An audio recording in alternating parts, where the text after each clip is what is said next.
অনেক দিদিভাই আছো, তোমরা আমার সম্বন্ধে অনেক কিছু জানতে চাও। আমার বাড়ি কোথায়, আমার বিয়ে হয়েছে কত বছর হলো, এগুলো নিয়েই আজকে আমি তোমাদেরকে কিছু কথা শেয়ার করব। হ্যালো এভরিওয়ান, আমার এই ড্রিমস কুকিং পেজে আপনাদের সবাইকে স্বাগতম। আমার বাবার বাড়িও নাটোর জেলায় আর আমার শ্বশুর বাড়িও নাটোর জেলার মধ্যেই পড়ে। আমার বাবার বাড়ি থেকে আমার শ্বশুর বাড়ির দূরত্ব 1.5 ঘন্টার মতো সময় লাগে যেতে। আমি হলাম নাটোরের মেয়ে আর আমার বিয়ে হয়েছে 2021 সালে।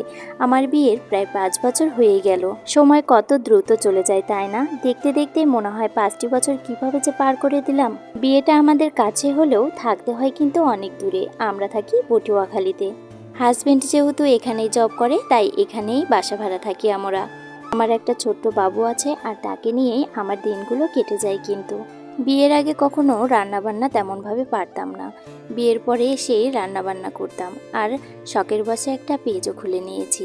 ভালো লাগে পেজটা চালাতে। আমার বাসায় একা একা থাকি, সময় যেন কাটতে চায় না, এই জন্যই আরও পেজটা খোলা। সব সময় বাবু আর এই পেজটা নিয়েই আমি ব্যস্ত থাকি বেশিরভাগ সময়। সত্যি বলতে পেজটা খুলে আমি কখনো ভাবিনি যে কন্টেন্ট মনিটাইজেশনটা পেয়ে যাব, আর যখন পেয়ে গেলাম তাই আর হাল ছাড়িনি। এইভাবেই কাজ চালিয়ে যাচ্ছি। অনেক দিদিভাই আছো পেজে মেসেজ দিয়ে বলো, দিদিভাই তুমি রেগুলার ভিডিও ছাড়ো, তোমার ভিডিওগুলো খুব ভালো লাগে দেখতে, কিন্তু সব সময় তো আর রেগুলার ভিডিও ছাড়া হয়ে ওঠে না। যতটুকু সময় পাই ততটুকুই আমি ভিডিও ছাড়ার চেষ্টা করি। আজকে হলো সোমবার, আর সোমবারের দিনটা আমি নিরামিষ খাই মহাদেবের কারণে। সোমবার দিনটা আমি বিয়ের আগে থেকেই কিন্তু নিরামিষটা খেয়ে আসছি, তাই আজকে সম্পূর্ণ কিন্তু নিরামিষ রান্না। এখানে আমি লাইয়ের চোচা ভাজি করেছি কালো জিরে ফোড়ন দিয়ে। আমার কিন্তু বেশ ভালো লাগে এই চোচা ভাজিটা। আর এখানে আমি রাইস কুকারে ভাত তুলে দিয়েছি। ভাতটা হতে হতে আমি রান্নাটাও সেরে নেব। আমার আবার নিরামিষ খাবার খুব পছন্দের একটা খাবার। মাছ মাংস না হলেও চলবে, কিন্তু নিরামিষ হলে আমার মনে হয় তৃপ্তি করে ভাত খাই আমি।